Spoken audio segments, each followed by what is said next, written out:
Today, we're going to talk more about frozen printers. We're going to take a deeper dive look at the frozen Megasonic 8K. See you guys inside.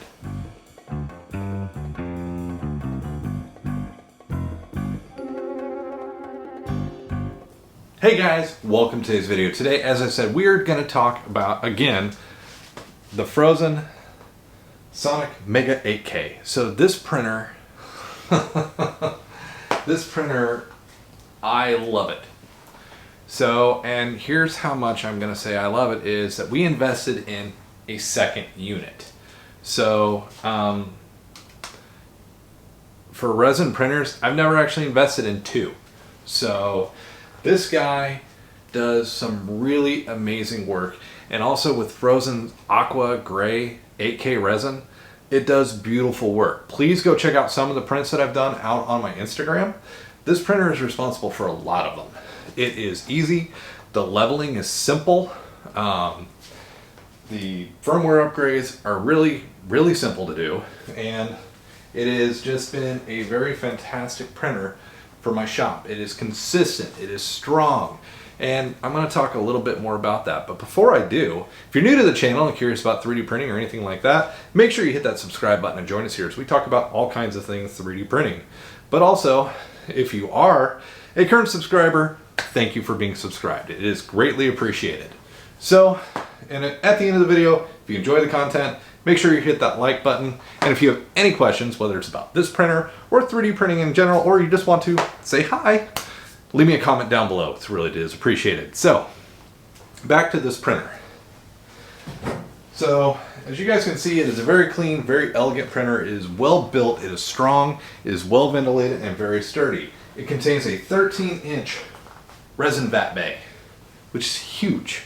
That is enough to print half of a helmet in one piece with resin. The detail level that you can get is amazing. The build plate. I love the build plate because it filters the resin off really well, reduces weight, and it is built. It is strong. And the printer, when it is sent here with these, they're pre-leveled. They're ready to rock and roll. The only thing that I usually do, and if you are a resin printing person at all, what you should always do, and look how gorgeous that is. You can hear the resonation when I talk. That FEP is in there. It is ready to rock and roll. No protective film that I got to pull off. It is just ready to rock. But why did I pull this out? Why did I set it off to the side? So if you watched last week's video, I showed you how to replace the FEP. I used this printer because the other one, it got cloudy, it was messy, and then it finally broke. And one of the things that you need to do, and especially if you're investing in a printer this expensive, is get you an LCD protector. Always, I don't care what resin printer you get the LCD protector, because you will suffer a FEP breach at some point. Somewhere along the line, you're going to suffer it. And that resin gets between the bay and on your LCD, and you're running a print and it cures.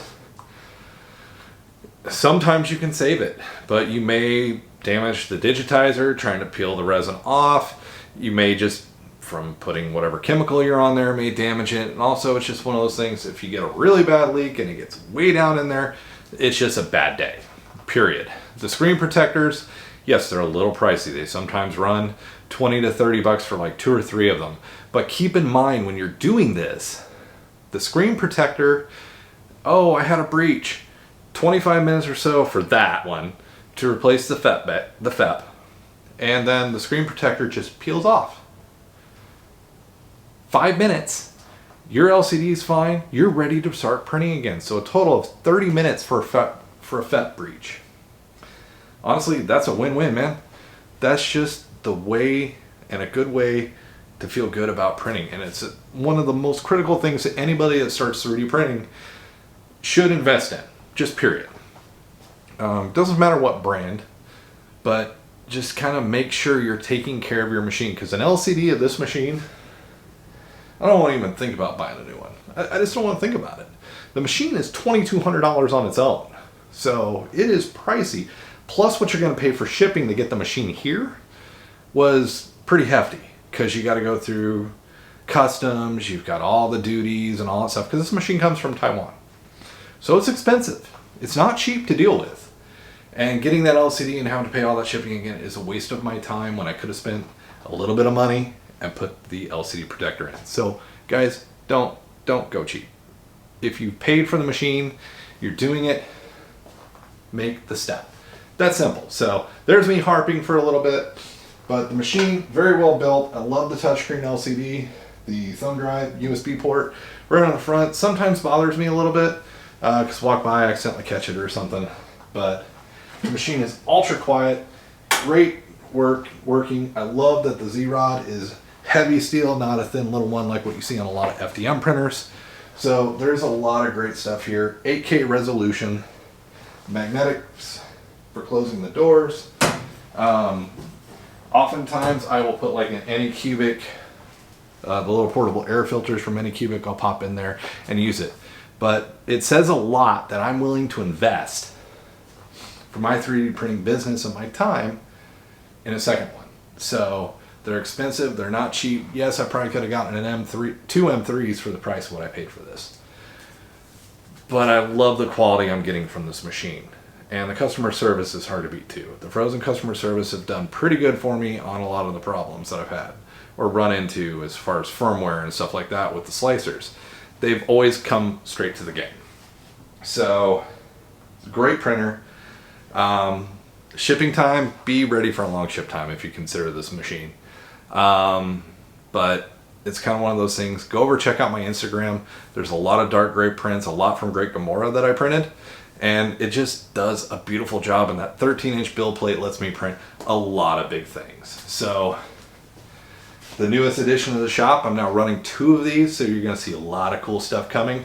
Hopefully you'll see it up in the shop here when I debut the shop here in a couple weeks of the new one that we built here in Savannah. So hopefully you guys enjoyed the content. Make sure you hit that subscribe button if you're new here, and we'll see you guys in the next video.